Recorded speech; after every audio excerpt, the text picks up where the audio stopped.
اعوذ باللہ السمیع العلیم من الشیطان الرجیم من حمزہ ونفخہ ونفثہ۔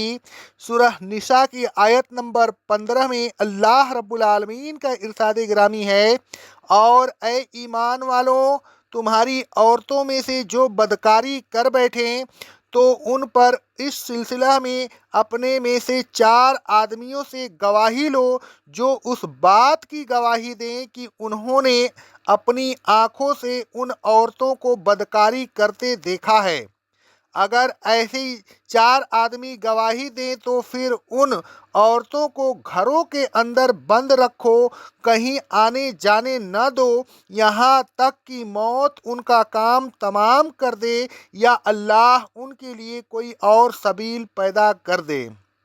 اللہ تبارک و تعالیٰ نے فرمایا، واللاتی یاتین الفاحشۃ من نسائکم فاستشہدوا علیہن اربعۃ منکم۔ اے ایمان والوں، تمہاری عورتوں میں جو عورتیں کسی بے حیائی کا ارتکاب کر بیٹھیں تو ان کے اس فعل پر اپنے میں سے 4 آدمیوں کی گواہی لو۔ فَإِن شَهِدُوا فَأَمْسِكُوهُنَّ فِي الْبُيُوتِ حَتَّى يَتَوَفَّاهُنَّ الْمَوْتُ۔ اگر 4 گواہ اس بات کی گواہی دیں کہ انہوں نے بے حیائی کا ارتکاب کیا ہے تو پھر انہیں اپنے گھروں میں قید رکھو یہاں تک کہ یا تو موت ان کا کام تمام کر دے، او یجعل اللہ لہن سبیلا، یا اللہ تبارک و تعالی موت سے پہلے ان کے لیے کوئی اور سبیل پیدا کر دے۔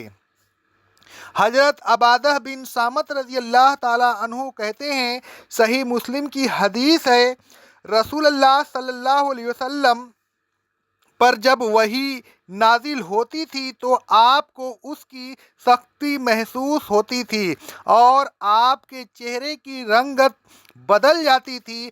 الغرض ایک روز آپ پر وحی نازل ہوئی تو آپ نے ایسے ہی سختی محسوس کی، پھر جب وحی کا آنا موقوف ہو گیا تو آپ نے فرمایا، مجھ سے یہ حکم لے لوں۔ اللہ تبارک و تعالیٰ نے ان کے لیے سبیل پیدا کر دی، شادی شدہ مرد شادی شدہ عورت کے ساتھ زنا کرے اور کنواری مرد کنواری عورت کے ساتھ زنا کرے، شادی شدہ کو 100 کوڑے مارے جائیں گے، پھر سنسار کیا جائے گا، اور کنوارے یا کنواری کو 100 کوڑے مارے جائیں گے، پھر 1 سال کے لیے جلا وطن کیا جائے گا۔ آیت زیر تفسیر میں اللہ تبارک و تعالیٰ نے جس سبیل کی طرف اشارہ فرمایا تھا اس حدیث میں اس سبیل کا ذکر ہے، یعنی اللہ تبارک و تعالیٰ نے عمر قید کی سزا کے بجائے اب یہ سزا مقرر فرمائی کہ عورت اگر شادی شدہ ہو تو اسے 100 کوڑے مارے کر سنسار کر دیا جائے، اور اگر کنواری ہو تو 100 کوڑے مار کر 1 سال کے لیے جلا وطن کر دیا جائے۔ مزید برآں اس سزا کو مردوں پر بھی نافذ کر دیا گیا۔ اے ایمان والوں، جب کوئی زنا کرے تو پہلے اس پر 4 گواہ قائم کیا کیجئے۔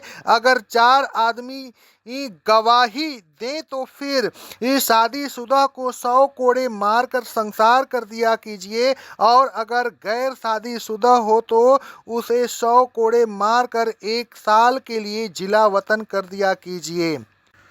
زنا کے حد کے سلسلے میں مفصل معلومات ہم انشاءاللہ تبارک و تعالی سورہ نور کی آیت نمبر 2 کی تفسیر میں بیان کریں گے۔ اعوذ باللہ السمیع العلیم من الشیطان الرجیم من حمزہ ونفخہ ونفثہ۔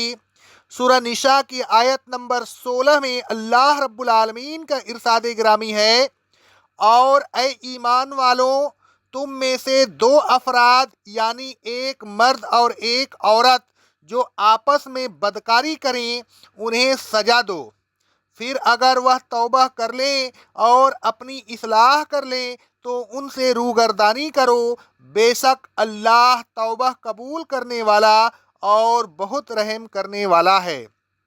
اللہ تبارک و تعالیٰ نے فرمایا، واللذان یاتیانہا منکم فآذوہما۔